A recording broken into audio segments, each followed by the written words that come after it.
কি কারণে আজকে আপনাদের এই যে আন্তঃ রুটে লোকাল বাস চলাচল বন্ধ হয়েছে?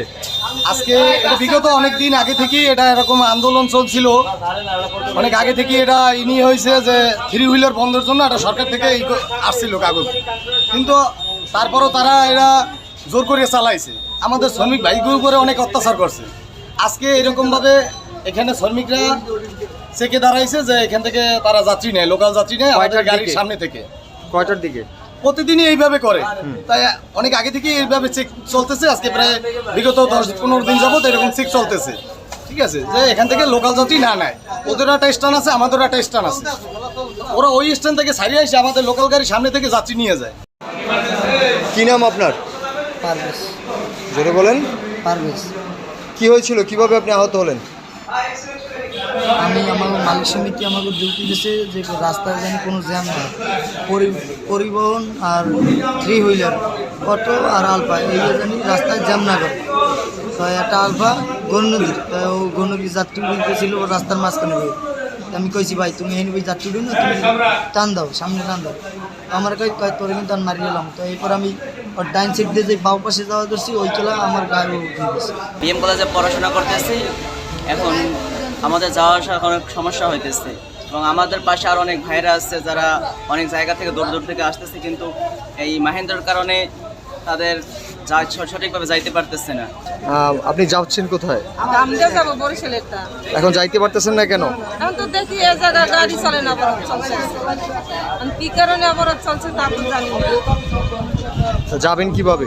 কারণ এটাই তো বলতে পারি না যে আমরা কিভাবে যাবো। আপনার গন্তব্যে যাওয়ার আর কি কি ব্যবস্থা আছে বাস গাড়ি ছাড়া? এখন বাস গাড়ি ছাড়া এখন আমি তো এই জায়গায় আসি ধরেন ডুগি নিয়ে, এখন তো আমি জানি না। আমার সাথে আর একটা আমার দেওর আছে, হে এখন গেছে যে কিভাবে যাবে। কি হয়েছিল, কেন আপনারা আন্তঃ রুটে বাস চলাচল বন্ধ রেখেছেন? আন্তঃরোডে বাস চলাচল বন্ধ দীর্ঘদিন ধরে, একটি দিনের না, এরা দীর্ঘদিন ধরে, দীর্ঘ 15 বছর ধরে এই আলফা মাহেন্দ্রের সাথে ঝামেলা চলতে আছে আমাদের শ্রমিকদের মাঝে। মহামান্য হাইকোর্টের নিষেধ থাকা সত্ত্বেও তারপরে তারা এটা বন্ধ করতেছে না। কি বন্ধ করছে না? এই 3 হুইলার হাইওয়ে রোডে এখন বিষয় হলো বন্ধ করতে আসে না, বিভিন্ন রকমের চাঁদা দিয়া বিভিন্ন জায়গায় রাজনৈতিক নেতা হোক, প্রশাসনিক লেভেলে চাঁদা দিয়ে এরা চালাইতে আছে। এখন বুরগাডার গাড়ি বরিশালে আসে, এটা এই বরিশাল সংগঠনের আওতাভুক্ত না। তারপর বুরগাডার দিয়ে আসে, পয়সার দিয়ে আসে, ওই সাতলা দিয়ে আসে, সরিকল দিয়ে যত রোড আছে ওইসব রোড দিয়ে মাহেন্দ্রা 3 হুইলার বরিশালে আসে যাত্রী নিয়ে। যাওয়ার সময় এটা আবার রিটার্ন যখন যায় ডাউনে আপে যাওয়ার সময় প্রতিটা আভ্যন্তরীণ যোগার লোকাল রোড আছে, প্রত্যেকটা গাড়ির সামনে দাঁড়াইয়ে এই সকল গাড়ি 3 হুইলার যাত্রী নিয়েছে। এখন ওই বললে আমাগো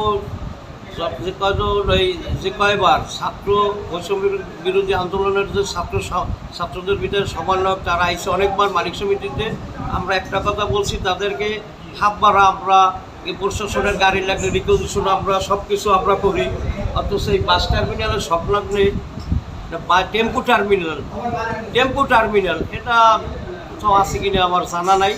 এইটার আমরা স্থানান্তর করার জন্য জোরালো দাবি জানাচ্ছি, তাদের কাছে দাবি করছে। তার কোনো উইকটাই এখন 20 তারিখ একটা মিটিংয়ের একটা সিদ্ধান্ত হয়েছে, কী হয় আর বলা যায় না, 20 তারিখের পরে বলা যায় কী হচ্ছে। বাস চলাচল স্বাভাবিক হওয়ার সম্ভাবনা আছে কিনা? অবশ্যই আছে না, ওইটারই আলোচনা চলতে আছে, প্রক্রিয়া চলতে আছে, প্রক্রিয়া দিন। আর এই আমার মনে হয় অল্প সময়ের মধ্যে এটা ফয়সালা হবে।